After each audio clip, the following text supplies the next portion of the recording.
Assalamualaikum warahmatullahi wabarakatuh. Waalaikumsalam warahmatullahi wabarakatuh.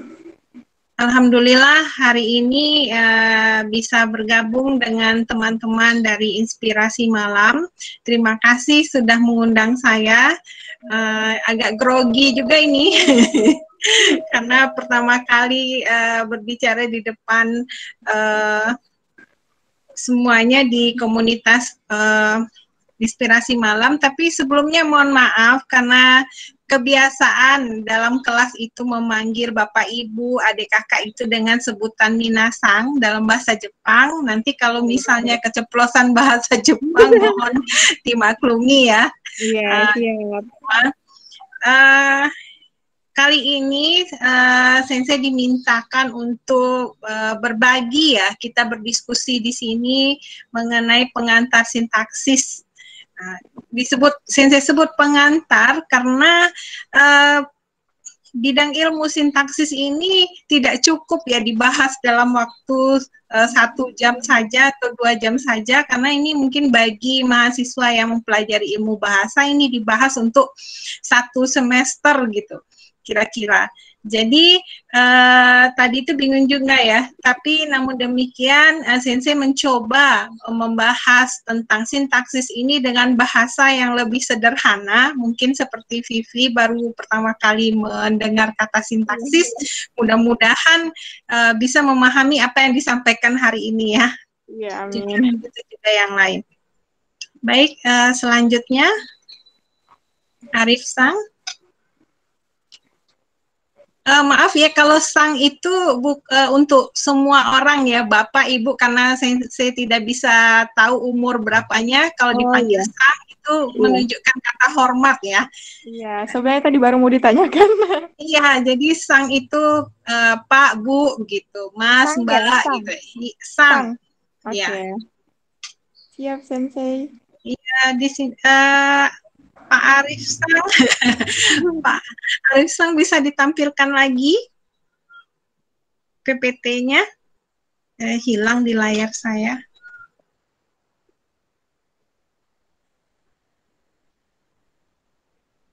Dari sini saja. Ya, Kak Arif, kakak operator, sepertinya jaringannya kurang bersahabat. Coba dari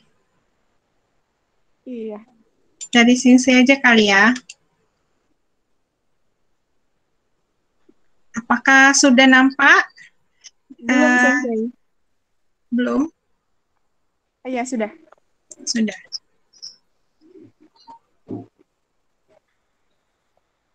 Oke, baiklah. Dari komputer Sensei saja, mudah-mudahan tidak ada gangguan lagi. Mudah-mudahan dengan waktu yang singkat ini bisa memberikan sedikit penjelasan mengenai sintaksis. Baiklah. Sintaksis. Nah, kata sintaksis seperti yang sudah disampaikan oleh Vivi Sang tadi. Namun demikian kita berbicara mengenai etimologisnya dulu, asal katanya. Nah, sintaksis berasal dari bahasa Yunani, yaitu dari kata sun yang berarti dengan, dan tatein yang berarti menempatkan. Jadi kalau digabungkan adalah menempatkan bersama-sama kata-kata atau kelompok kata menjadi kalimat. Itu etimologisnya.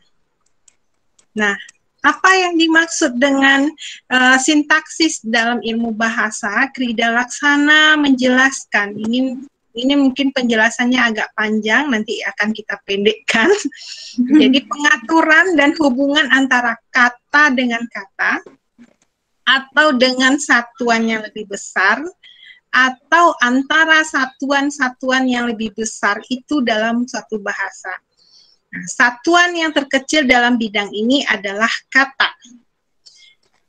Subsistem bahasa yang mencakup hal tersebut sering dianggap bagian dari gramatika, bagian lain ialah morfologi, dan cabang linguistik yang mempelajari bahasa. Ya, maaf, Sensei, mungkin layarnya tidak jalan, masih stuck di pengantar sintaksis. Oh, ya, ini sudah? Belum. Ini sudah ke lembar ketiga ini ya. Belum Nyambung juga. Belum, masih di slide pertama. Oh, gimana itu ya?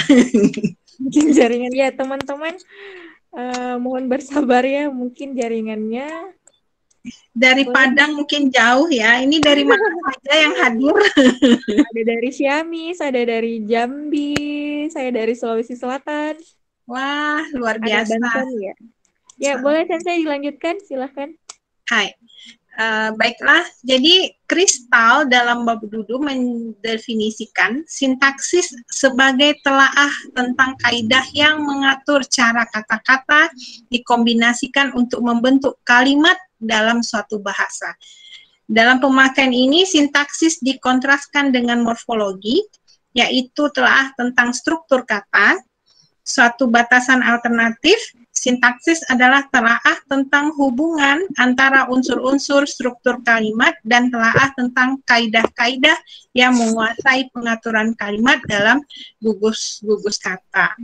Jadi mohon maaf ini agak pelan-pelan bagi yang baru mendengarkan istilah begitu agar bisa dipahami.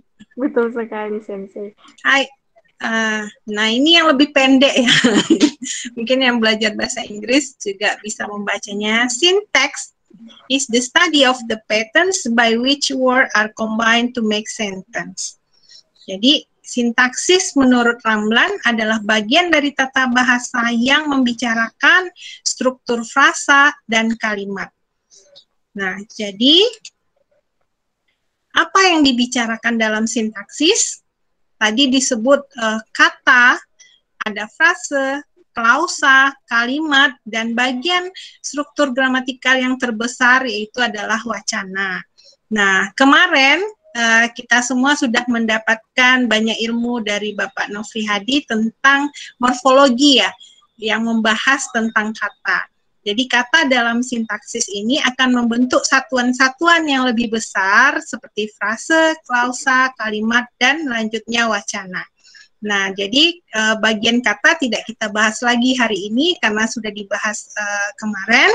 Jadi kita lanjut bagian selanjutnya adalah frase, klausa, kalimat, dan karena wacana ada lagi bagiannya nanti. Jadi saya batasi saja hari ini sampai kalimat. Baik. Nah, yang kita pelajari hari ini adalah tentang frase, klausa, kalimat, dan kalimat berdasarkan fungsi, kategori, dan peran sintaksis itu sendiri. Maaf Sensei, sebelumnya jadi ada masukan dari Muhammad Arif. Mungkin bisa di stop sharing dulu, baru share screen lagi. Oke, siap. Ya. Sebentar. Escape. Stop sharing.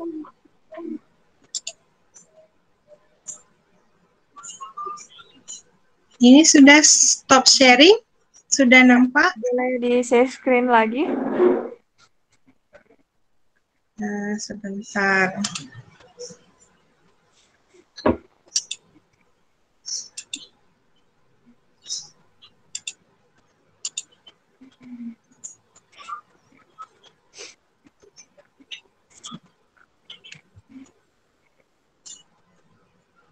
Ya, sudah ada di frase.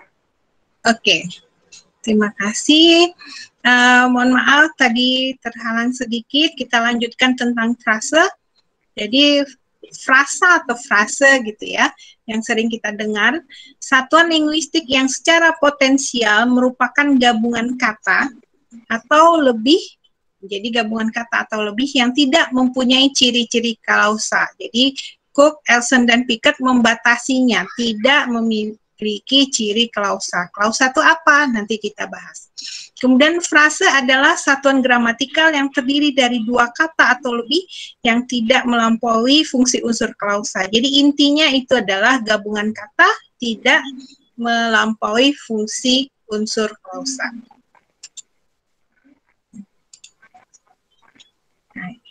Contoh frase adalah ini yang sering kita dengar, di pasar, sedang membaca, pulang pergi, kemarin pagi, begitu ya. Untuk lebih lengkapnya penjelasannya ini ada bahasa keilmuan. Nah, jadi sebenarnya saya menghindari bahasa keilmuan ini buat yang pemula supaya lebih mudah, tapi apa boleh buat ya. Ada bahasa-bahasa yang harus kita sedikit pelajari. Yang pertama adalah frase eksosentris. Nah, jadi frase tidak berhulu atau tidak berpusat. Nah, supaya ini bahasanya agak sedikit susah mungkin ya. Mana hulu, mana berpusat begitu ya. Jadi contohnya saja kita berikan. Contohnya di pasar. Nah, ini adalah punya preposisi. Jadi kata di diletakkan di pre, di depan. Kemudian ini bahasa Indonesia. Tapi dalam bahasa Jepang itu letaknya ada di belakang. Makanya disebut pos posisi. Jadi kalau kata pos itu artinya di belakang. Contohnya adalah padang kara, artinya dari padang. Nah, jadi bahasa Jepang struktur bahasanya terbalik dengan bahasa Indonesia. Iya. Nah, seperti itu. Kemudian contoh lainnya ada yang dari karo di sini. Nah, dalam bahasa karo itu di bagian depan dan bagian belakangnya diberikan keterangan. Contohnya iju manari. Dari ladang ada i dan nari. Jadi disebut dengan preposposisi. Seperti ini contohnya ya. Nah, jadi di bahasa apa kalau Vivi Sang dari Makassar kah? Palopo Sensei. Palopo. Hai, baik dari Palopo bagaimana nanti bisa sharing juga. Hai, lanjut. Nah, berikutnya adalah frase endosentris. Frase endosentris, adalah bahasa yang berhulu atau berpusat. Nah, ini contohnya saja kita ambil, ada kata paman dan bibi. Nah, jadi ada hubungannya, berembuk dan berunding. Kami berembuk, paman dan bibi tidak pernah ke Makassar. Kami berembuk dan berunding selama 2 jam. Saya lebih suka kopi manis daripada kopi pahit. Nah, ini adalah contoh dari frase.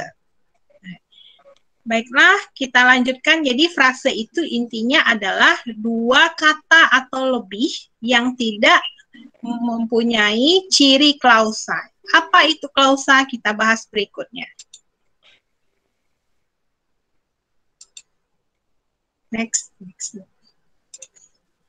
Nah, klausa adalah, nah ini tadi kita masuk, sekelompok kata yang hanya mengandung satu predikat. Krida Laksana menyatakan bahwa satuan gramatikal berupa gabungan kata sekurang-kurangnya terdiri dari subjek dan predikat.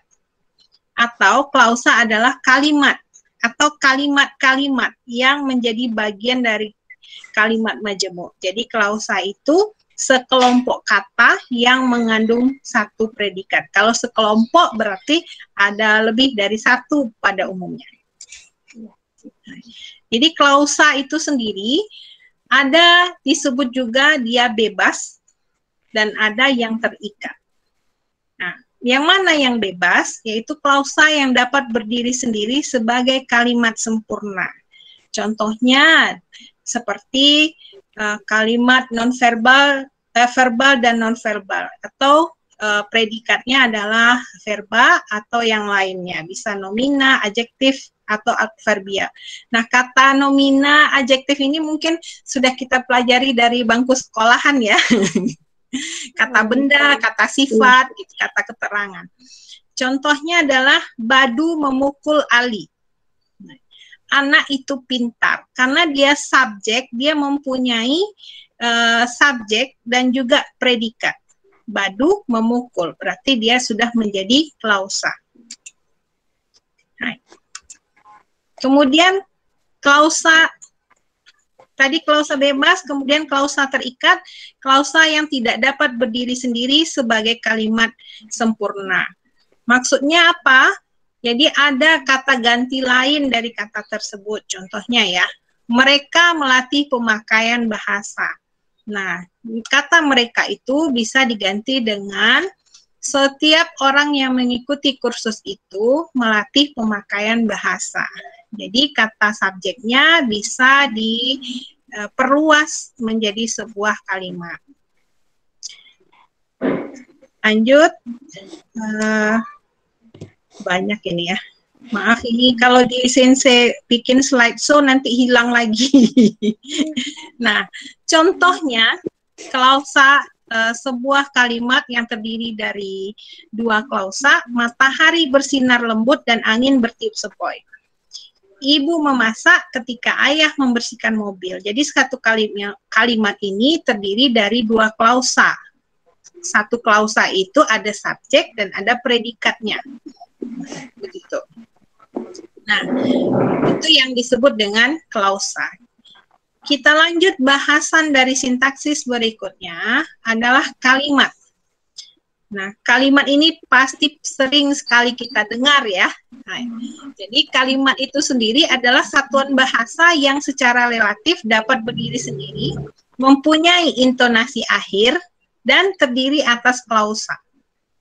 Ramblan mengatakan bahwa kalimat adalah satuan gramatikal yang dibatasi oleh adanya jeda panjang yang disertai nada akhir, turun, atau naik. Nah, ini ada beberapa bagian yang membedakan dengan klausa. Nah, dari pengertian ini sendiri, kira-kira minasang semua ada tidak yang bisa membedakan antara klausa dengan kalimat?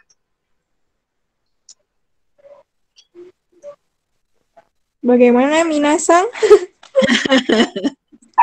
Apa sih bedanya klausa dengan kalimat?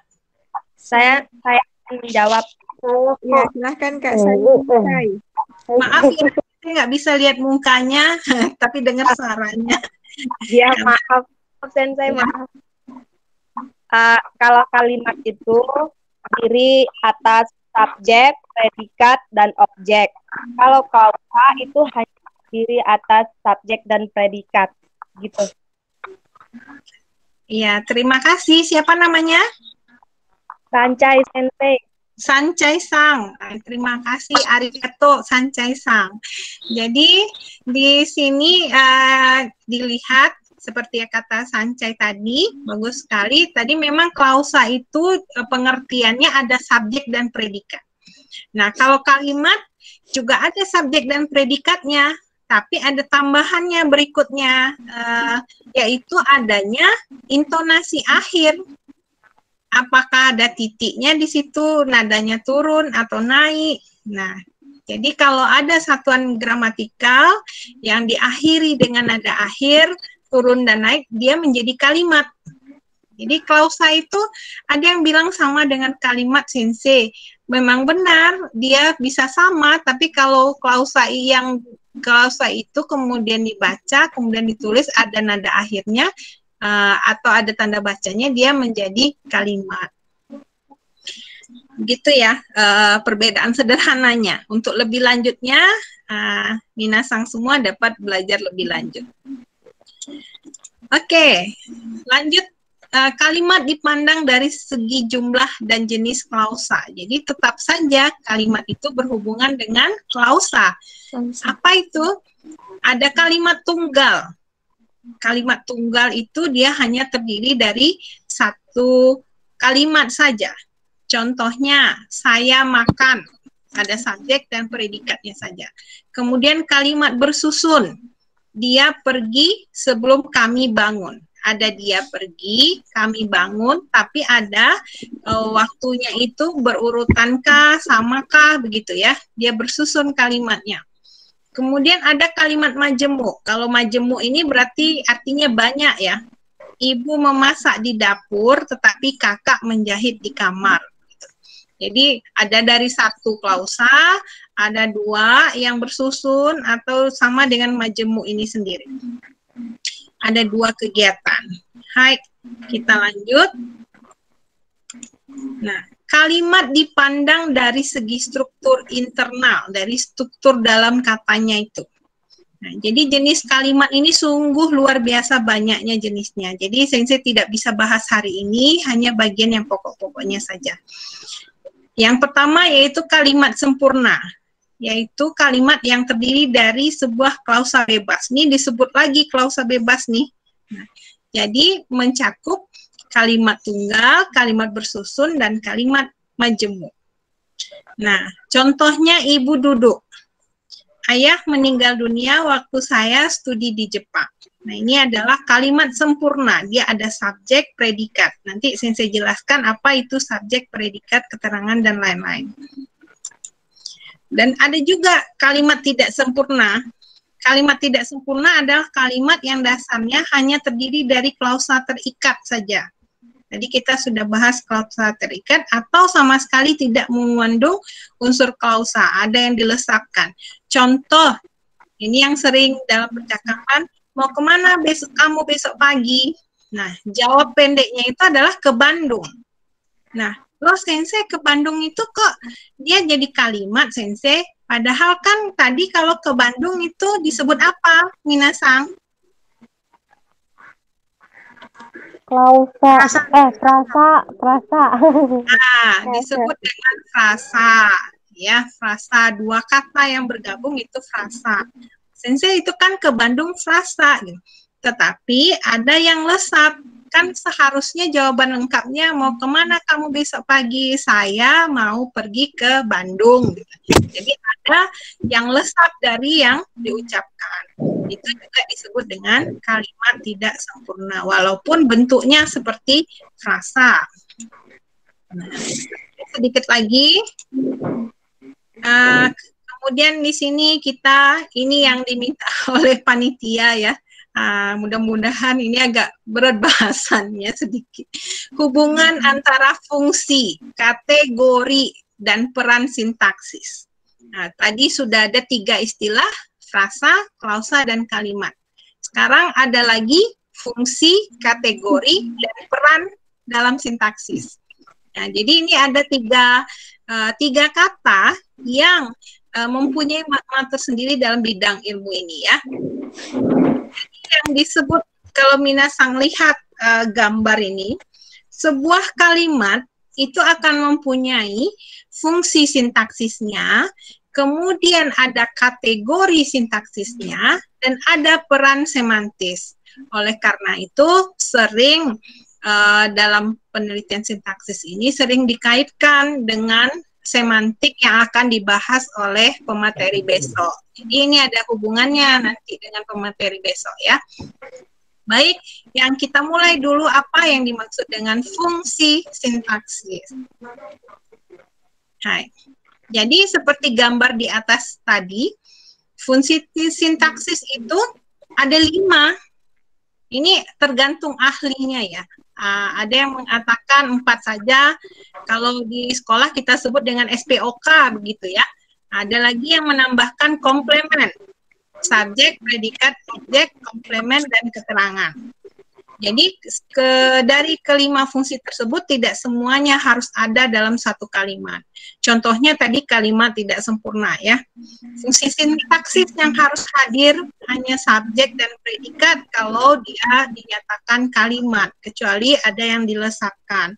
Sedangkan objek, komplemen, dan keterangan tidak wajib hadir di dalam sebuah kalimat. Ini yang disebut dengan fungsi sintaksis itu isinya ada 5 ya, SPOK kalau yang sering kita dengar, ditambahkan komplemen. Jadi menurut Abdul Khair yang dimaksud dengan fungsi sintaksis itu adalah kotak-kotak tadi yang ada dan tempat-tempat itu yang diisi oleh SPOK.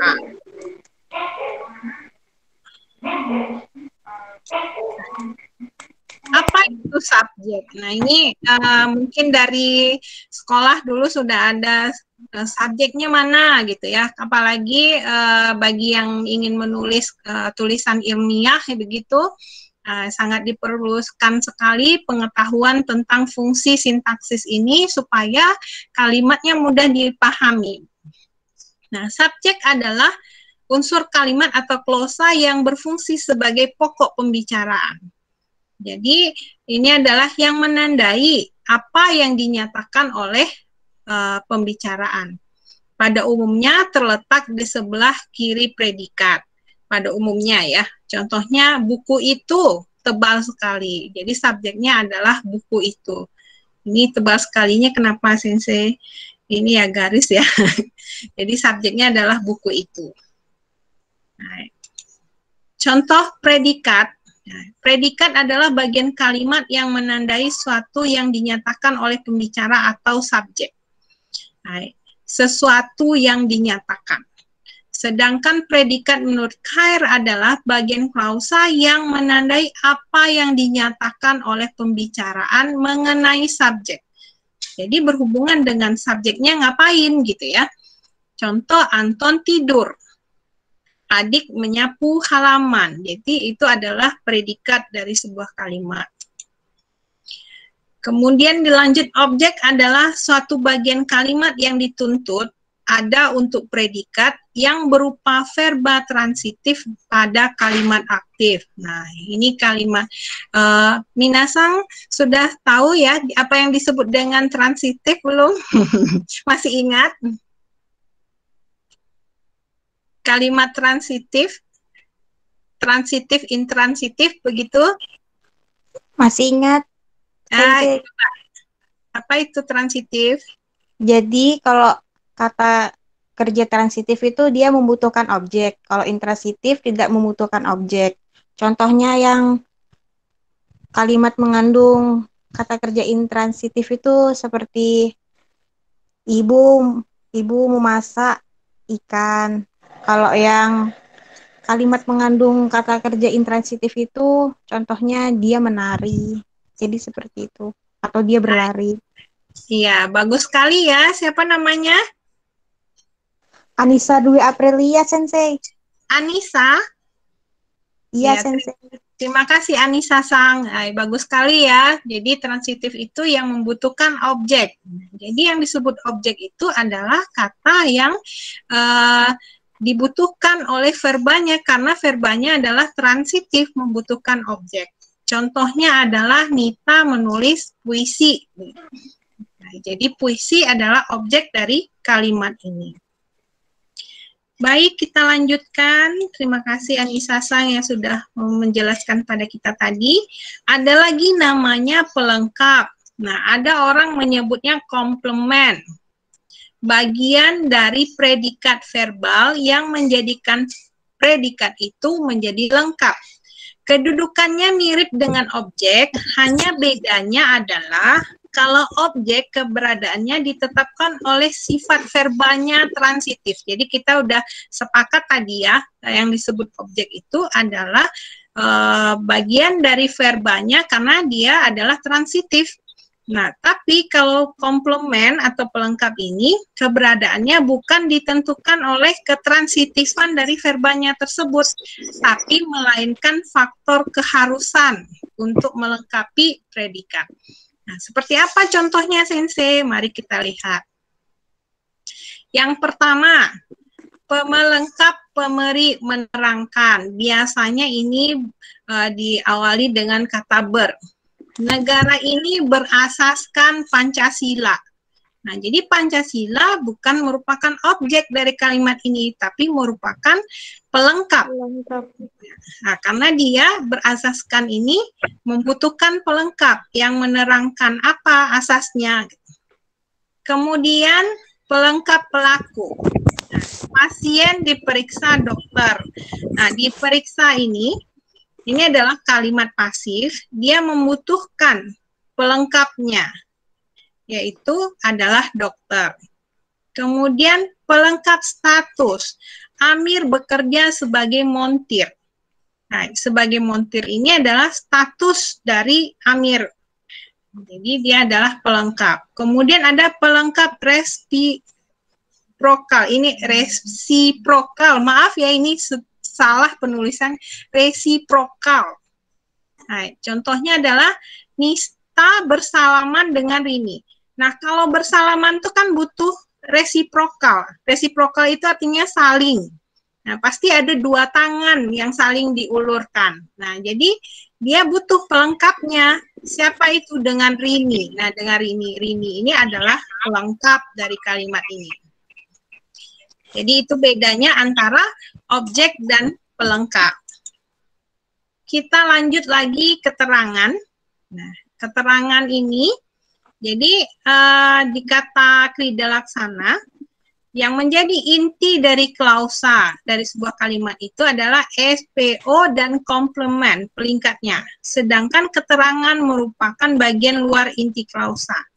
Karena keterangan ini letaknya mana suka, dapat berada di awal, bisa juga di akhir kalimat. Saya pergi ke kampus besok. Besok saya pergi ke kampus. Jadi letaknya boleh di depan, boleh di belakang gitu. Letaknya mana suka untuk keterangan ini. Oke, kita lanjut. Nah, tadi kita udah jelas fungsi sintaksis ya. Fungsi sintaksis itu dia adalah dia sebagai subjek, predikat, objek, komplement atau keterangan. Nah, istilah yang kedua adalah kategori sintaksis. Kategori sintaksis ini berhubungan juga dengan pembelajaran kelas kata gitu ya di morfologi. Berkenaan dengan apakah dia sebagai kata benda atau nomina, apakah dia kata tersebut verba, ataukah dia kata sifat, atau kata keterangan, atau numeralia yang berhubungan dengan perhitungan begitu. Kemudian preposisi, apakah fungsinya kategorinya termasuk konjugasi, kemudian pronomina. Nah, dalam hal ini nomina, verba, dan adjektiva merupakan kategori utama, sedangkan yang lain adalah kategori tambahan. Jadi yang sering dipakai adalah nomina, verba, dan adjektiva untuk menjelaskan kategori sintaksis dari sebuah kata. Nah, ini tidak saya jelaskan secara lebar karena nanti kita akan menjelaskannya dengan contoh-contoh yang lain ya. Lanjut. Nah, kalau kategori sudah tahu ya, dia kata sifat, kata kerja. Nah, sekarang maksudnya adalah peran sintaksis. Jadi kata peran ini sangat luas. Peran, kalau Minasang mendengar kata peran, ditanya peran apa? Peran di panggung, peran sintaksis atau peran apa gitu. Jadi di sintaksis juga apa itu yang dimaksud dengan peran? Nah, jadi ini ada hubungannya dengan semantis. Jadi bahwa peran adalah segi semantis dari peserta-peserta verba. Apa maksudnya ini ya? Unsur peran ini berkaitan dengan makna gramatika atau sintaksis. Dengan pengisian unsur peranan ini dapat diketahui makna yang ada pada masing-masing unsur fungsional tersebut. Apalah maksudnya ini, Sensei? Jadi perannya ini, kita kan sudah tahu tadi fungsi sintaksis dia subjek ya. Nah, subjek ini dia nanti berperan sebagai apa? Nah, berperan sebagai apa? Mari kita lihat. Nah, subjeknya itu juga macam-macam perannya. Contohnya dia sebagai pelaku. Seorang gadis membeli 4 batang lilin karena saat ini sering mati lampu, misalnya. Jadi, seorang gadis ini, dia adalah sebagai pelaku dari kalimat tersebut. Kemudian menyatakan alat juga subjek ini. Bus-bus itu mengangkut penumpang. Nah, bisa juga subjek itu dia berperan sebagai menyatakan penyebab banjir besar itu sedang menghancurkan kota. Nah, jadi cukup banyak fungsi peran dari subjek itu sendiri ya. Mana lagi? Ada lagi nih. Kemudian peran berikutnya, subjek itu menyatakan hasil rumah-rumah murah banyak didirikan pemerintah. Selanjutnya menyatakan tempat pantai Kuta banyak dikunjungi oleh orang. Menyatakan jumlah kaki anjing itu ada 4, gitu ya. Nah, jadi dari kaki anjing ini menyatakan ada 4. Kemudian makna dia selanjutnya predikat itu dia berperan sebagai apa? Perannya untuk menyatakan perbuatan. Nah, contohnya gadis itu memetik bunga, menyatakan keadaan rumah itu sangat besar, orang itu pegawai kedutaan, menyatakan keberadaan mereka bermukim di tepi pantai. Ini contohnya ya. Nah, jadi kalau predikat itu dia berperan sebagai menyatakan perbuatan, keadaan gitu ya. Ada perannya masing-masing. Selanjutnya peran dari objek. Nah, objek ini kita udah sepakat tadi objek ya, membutuhkan karena verbanya adalah transitif. Kakak mencubit adik. Yang menderita siapa? Adik. Gitu ya. Karena dicubit kakak ya. Hai, kakak mencubit adik. Kemudian menyatakan tempat. Mengunjungi Pura Besaki. Jadi mengunjungi Pura Besaki. Pura Besakinya ini adalah objek dari kalimat tersebut karena mengunjungi membutuhkan objek. Yang ketiga menyatakan alat. Polisi menembakkan pistolnya. Nah, alat, jadi pistolnya ini adalah alat ya. Jadi menembakkan apa gitu ya. Nah, jadi butuh objek. Hai, sedikit lagi, sabar ya. Kemudian ada pelengkap itu sebagai apa? Penderita. Mahasiswa itu belajar bahasa Indonesia. Nah, kenapa bahasa Indonesia yang kena penderita, Sensei? Karena dipelajari oleh mahasiswa ya. Kemudian mereka bermain bola. Jadi menurut para ahli, karena bolanya yang dimainkan ini, pasti bolanya disepak sana sini kan. Nah, jadi bagian menjadi penderita. Kemudian menyatakan alat. Tentara kita bersenjatakan bambu. Bambu runcing. Anak itu berteduhkan daun pisang. Ini adalah peran dari pelengkap tersebut. Kemudian kata keterangan. Jadi yang keterangan yang pertama menyatakan tempat. Ibu memasak di dapur. Ini keterangan tempat. Jadi perannya adalah untuk menyatakan keterangan, tempat menunjukkan tempat gitu ya. Kemudian menyatakan waktu. Bapak pergi ke Bandung besok pagi. Kemudian menyatakan cara. Pencuri itu lari dengan cepat. Gitu. Jadi dengan cepatnya itu adalah cara perannya dia, peran keterangannya itu menunjukkan cara. Nah, jadi itu adalah peran-peran dari fungsi-fungsi kalimat. Jadi balik lagi ke gambar tadi, yang pertama, jadi sebuah kalimat itu, ini bagi minasang yang tertarik dalam penelitian sintaksis, mungkin dari bahasa Palopo punya ciri khas sendiri, misalnya ya, bahasa daerah kita punya ciri khas sendiri. Nah, ini bisa dilihat fungsi sintaksisnya, dari kalimat fungsi sintaksisnya itu dia subjek, predikat, objek, atau keterangan. Kategorinya mungkin subjeknya adalah kata benda, predikatnya kata verba atau kata kerja, objeknya adalah nomina. Nah, seperti itu ya. Peran sintaksisnya apa? Contohnya tadi kakak mencubit adik. Kakaknya sebagai pelaku, adiknya tadi itu sebagai apa? Sebagai penderita. Nah, jadi ketika minasang menjelaskan kalimat dari segi peran sintaksisnya, pelakunya siapa? Kakak. Terus yang menderita siapa? Adik. Terus keadaannya gimana? Mencubit itu bagaimana? Gitu. Menyatakan apa? Kalau mencubit tadi predikat, masih ingat nggak? Ini sekaligus agak sulit ya. Nah, predikatnya sebagai apa? Tindakan. Hai, sebagai tindakan dari mana dia tadi? Hai, makna unsur dari predikat.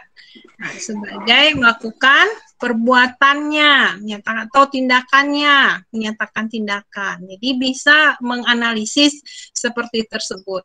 Misalnya ada yang mau penelitian sintaksis lagi, mau membahas tentang fungsi, kategori, dan peran sintaksis pada judul koran yang ada di daerah Minasang semua. Itu udah bisa jadi skripsi bagi yang lagi meneliti tentang sintaksis ya.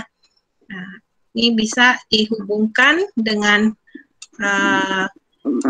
kegiatan ini. Yang lagi mau skripsi ingin cari-cari judul begitu, nah bisa menganalisis seperti itu.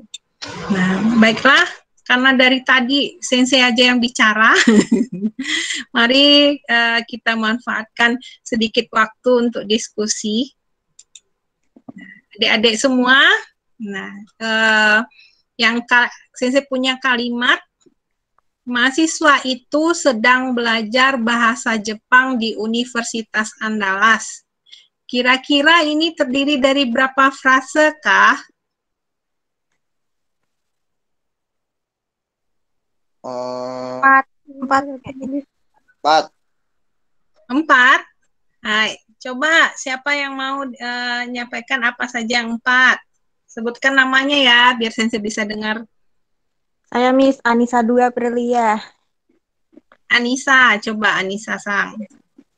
Jadi frasanya itu pertama mahasiswa itu, yang kedua sedang belajar, yang ketiga bahasa Jepang, yang keempat di Universitas Andalas. Hai, Begitu. terima kasih Anissa Sang. Bagaimana dengan yang lain? Adakah sama dengan Anissa Sang atau berbeda? Silakan teman-teman. Ada Sama, jawaban Bu. ini. Oh, sama. Sensei. Sama Sensei. Sama ya. Hai. Kalau dalam Itu bahasa kalimat Jepang tuh sempurna. hebat, bahasa Jepangnya sugoi. Sugoi desu ne. Hai, pintar Debak. ya. Debak. Oke.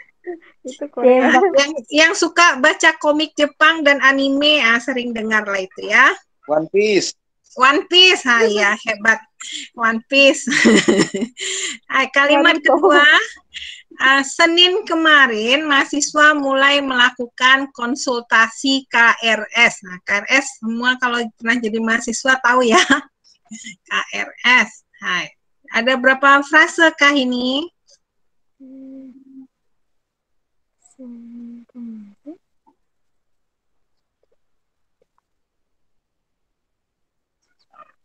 Tiga bukan Sensei.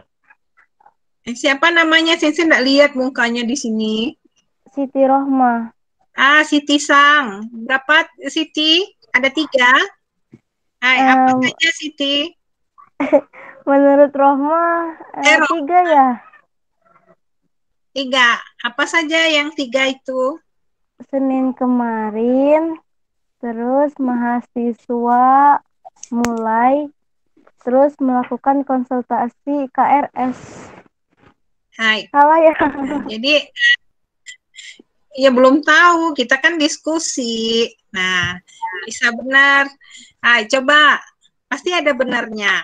Coba yang lain ada yang mau memberikan masukan juga? Saya lagi, bolehkah Sensei? Siapa namanya? Anissa Dwi Aprilia. Hai, silakan Anissa.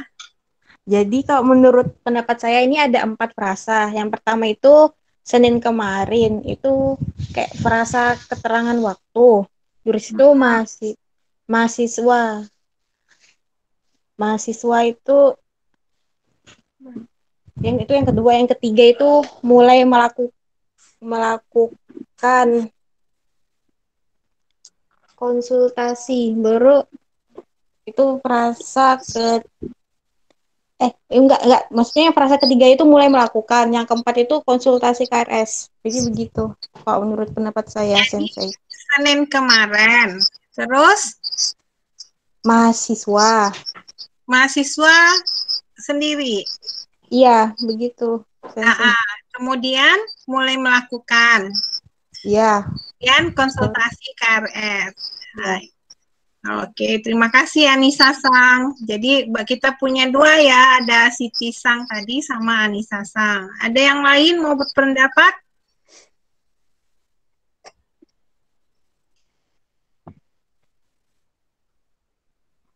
Silahkan teman-teman. Ini sulit nih, nggak sulit sih, cuman mulai meragukan ya. Jadi frase itu kan kita sepakat tadi ya, terdiri dari dua Dua kata kata atau lebih atau lebih yang tidak memiliki memiliki ciri klausa. Klausa itu berarti dia ada predikatnya gitu ya, ada subjeknya, ada predikatnya. Jadi dia bukan tidak predikatif, tidak mempunyai predikat. Jadi apa itu? Bisa Senin kemarin gitu ya. Nah, jadi kalau mahasiswa berdiri sendiri tidak bisa karena syaratnya dua atau lebih tadi ya.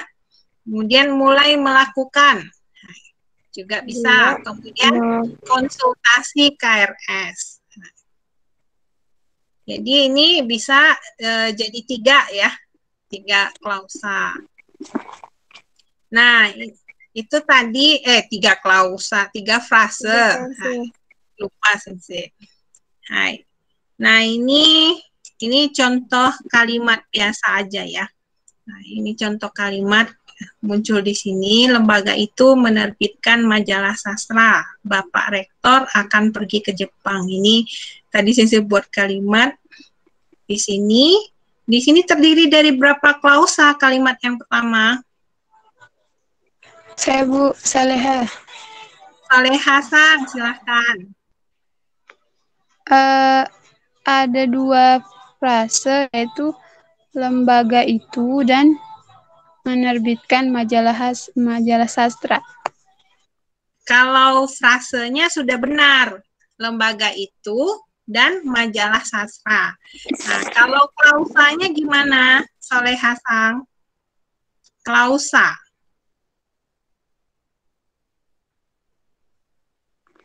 Kalimat ini punya berapa klausa? Lembaga itu menerbitkan majalah sastra.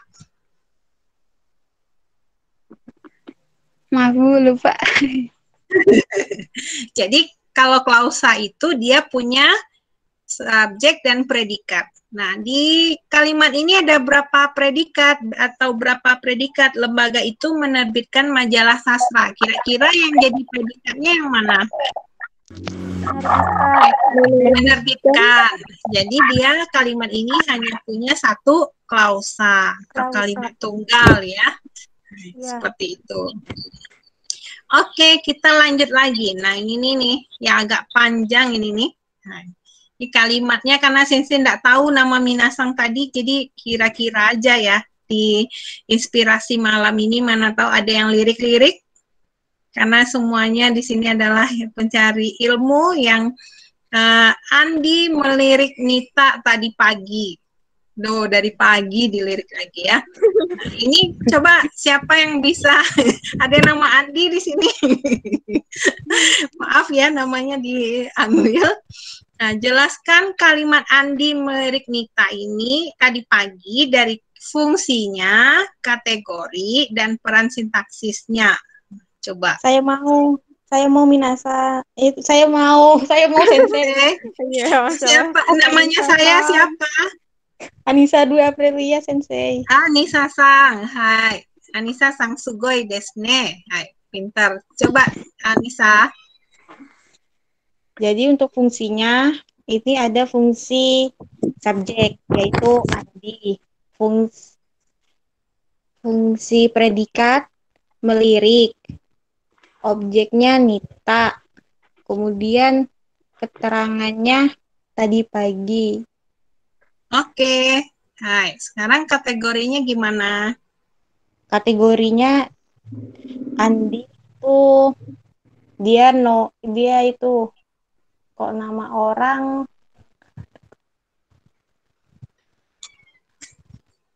Hai, kalau dia sebagai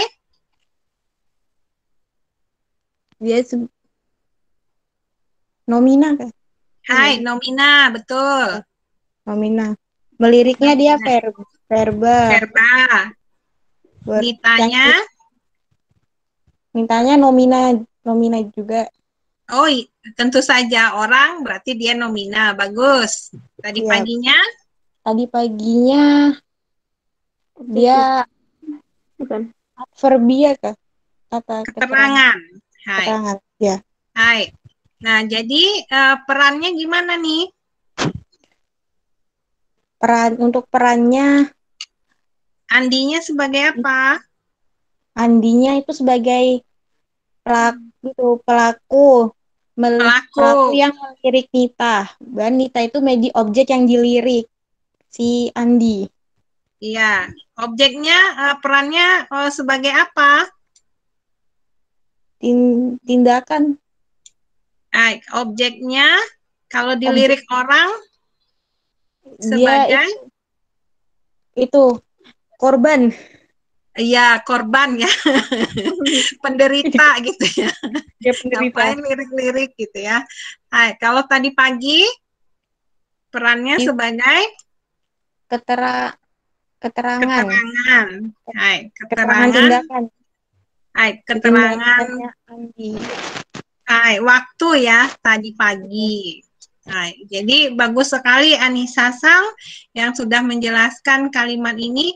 Andi melirik Nita tadi pagi gitu ya. Jadi fungsinya, jadi kalau ketika kita menjelaskan, kita bisa menjelaskan sekaligus.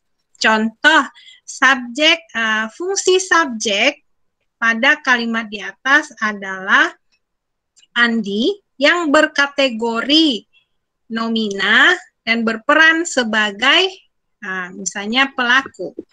Nah, kemudian fungsi predikat diwakili oleh verba melirik yang berperan sebagai menyatakan apa tindakan di sini ya bisa. Dan objek pada kalimat ini sebagai nomina berkategori nomina dan mempunyai peran sintaksis sebagai penderita. Serta fungsi keterangan diisi oleh kata tadi pagi yang berkategori tadi keterangan ya dalam bahasa Indonesianya. Kemudian dia berperan sebagai menyatakan waktu. Nah, ini bisa kita menyampaikan analisisnya seperti itu. Bagi yang mau meneliti nanti bisa penyampaiannya seperti itu ya. Nah, kemudian kalimat kedua nih, siapa yang mau coba lagi? Silahkan teman-teman. Yang mau coba menjelaskan kalimat Dika menendang bola dengan kaki kiri. Nah, ini kidal ini ya. Biasanya orang kaki kanan, sekarang kaki kiri. Ada yang cowok-cowok di sini yang suka main bola? Saya Sensei. Saya, siapa namanya? Rahmawati. Silahkan Rahmawati Sang. Baik. Untuk kalimat kedua, Dika berfungsi sebagai subjek dan berkategori sebagai nomina dan berperan sebagai pelaku. Hai, Terus, bagus. Hai. Kata menendang berfungsi sebagai predikat dan berkategori verba dan berperan sebagai tindakan. Ya. Kemudian kata bola berfungsi sebagai objek, terus berkategori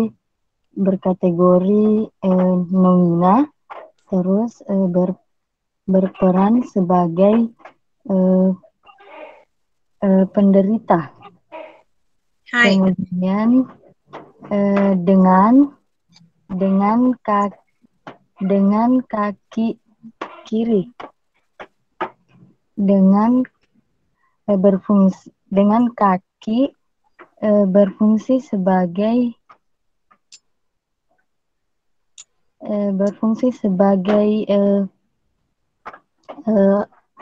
apa keterangan Keterangan.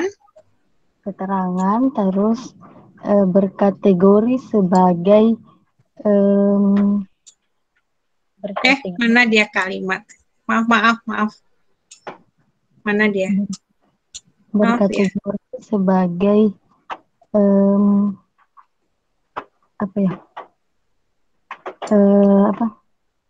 berkategori sebagai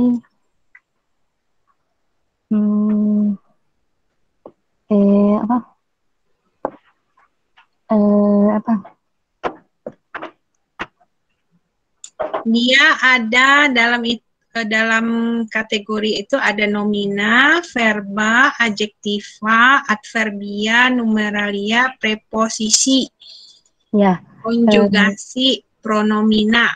Masuk mana dia? dengan kaki di sini berkategori sebagai adverbia. Dengan di sini dengan kaki tunggu dulu.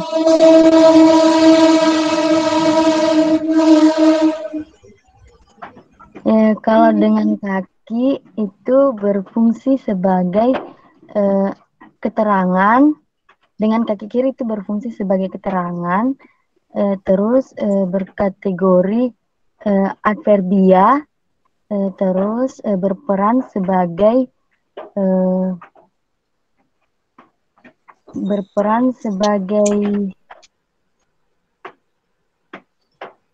sampai situ saja Sensei. Sampai situ ya. Dia berperan sebagai apa ya? Kalau kaki kiri itu bolanya kan tadi sebagai objek. Nah, kalau kaki kiri itu dia berperan sebagai keterangan apa?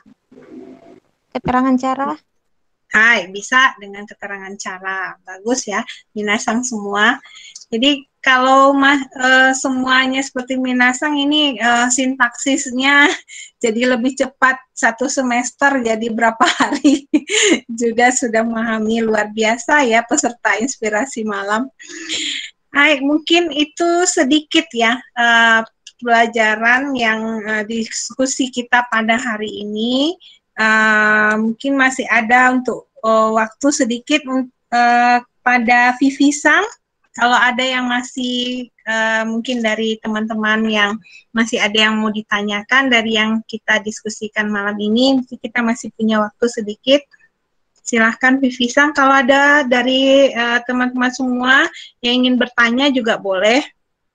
Baik, terima kasih Sensei. Masya Allah materinya luar biasa sekali.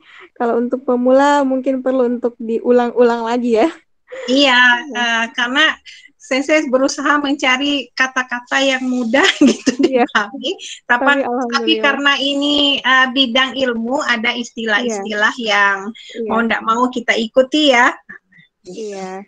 Yap. Baik, teman-teman, jadi tadi sudah ada diskusi ya antara Sensei dan Minasang. Mungkin masih ada yang mau ditanyakan. Waktu kita ada sedikit lagi. Insya Allah sampai pukul 21.30 ya, Sensei? Iya, mohon maaf, Sensei tidak bisa lama-lama karena ada kegiatan lagi. Baik, yang pertama sudah ada siapa? Siti Sang. Silahkan Siti Sang.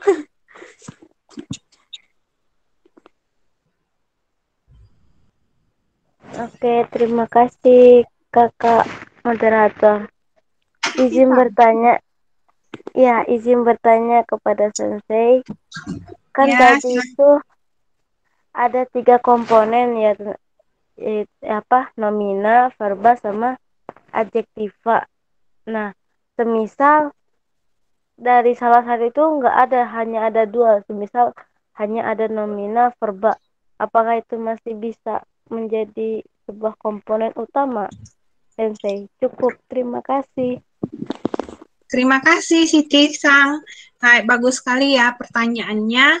Jadi bisa ya Siti Sang. Jadi ketika dia menjadi kalimat yang menjadi utama kan ada subjek dan predikat. Jadi boleh saja misalnya saya makan gitu ya.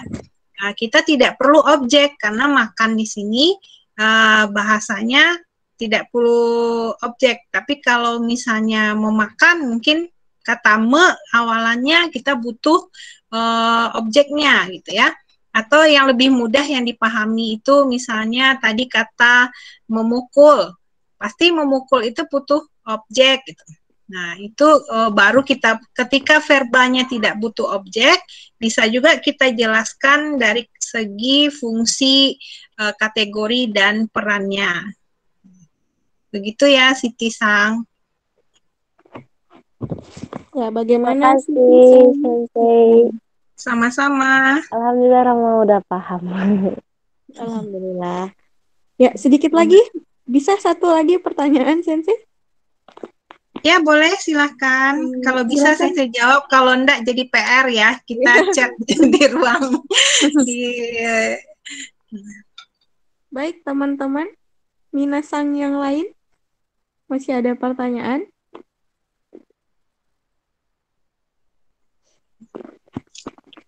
kalau misalnya tidak ada, mungkin Sensei ngasih masukan saja untuk buat Ada satu, Sensei. oh, siapa? Ada Ya, satu silahkan. pertanyaan. Dari Cahyo Sang.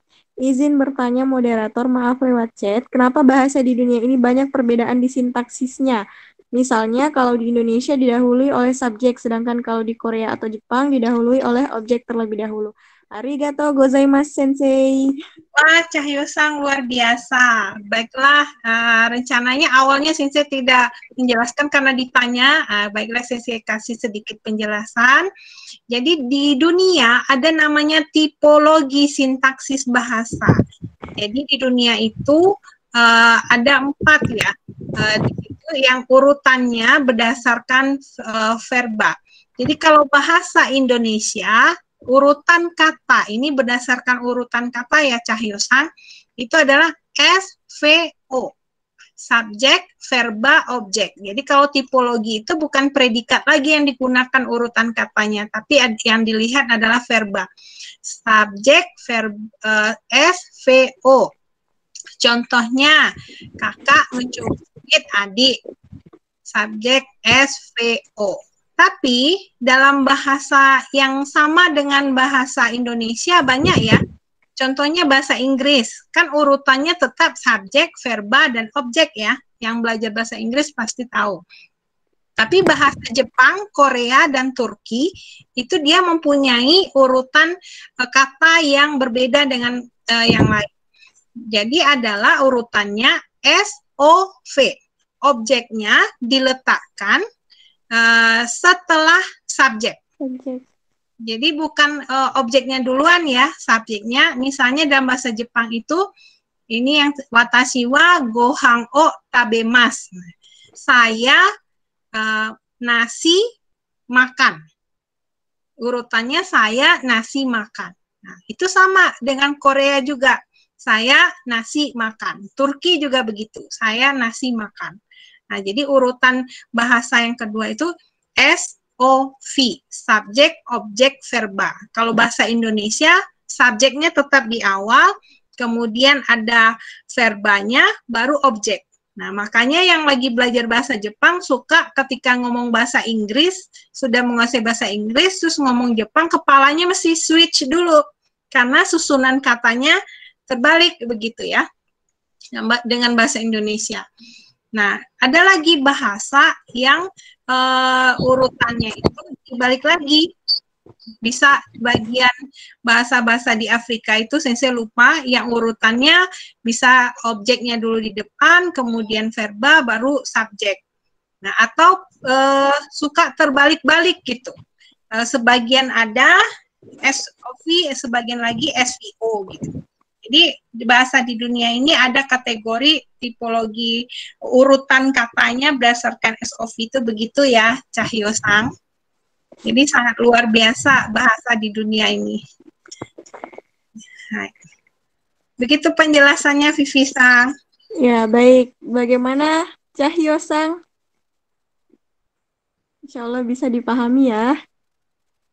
Ya, baik. Nah, berhubung pemateri kita, sensei kita malam hari ini ada agenda selanjutnya. Jadi mungkin untuk pertanyaannya kita cukupkan sampai di sini ya. Kalau misalnya ada pertanyaan lagi boleh di luar dari forum ini. Mungkin dari sensei ada closing statement-nya? Hai, terima kasih sekali lagi buat peserta atau komunitas Inspirasi Malam yang sudah hadir belajar bersama kita pada hari ini, yang sudah mendengarkan Sensei berbicara selama 1 jam. Mohon maaf jika ada kekurangan dari penyampaian. Mudah-mudahan bermanfaat bagi kita semua sedikit banyaknya. Dikembalikan ke Vivi, tetap sehat semuanya ya. Ya, amin, Masya Allah. Terima kasih, arigato ya dalam bahasa Jepang. Ya, arigato semuanya. Arigato Sensei untuk malam hari ini sudah meluangkan waktunya juga berbagi ilmu dengan kami di sini. Dan untuk teman-teman semua juga yang sudah berpartisipasi aktif. Jadi saya mewakili panitia Inspirasi Malam. Sekali lagi mengucapkan terima kasih dan permohonan maaf ya jika ada kekurangan selama berlangsungnya diskusi kita pada malam hari ini. Dan untuk media partner kami, Pondok Sedekah Sulawesi Selatan, Muslimah Berdaya, Anak-anak Peduli, Inspirasi Event, Inspirasi Update, Inspirasi Kita, dan Al-Abrar 99, juga kami ucapkan banyak terima kasih atas dukungan dan kerjasamanya. Baik teman-teman, demikianlah rangkaian sesi diskusi kita pada malam hari ini.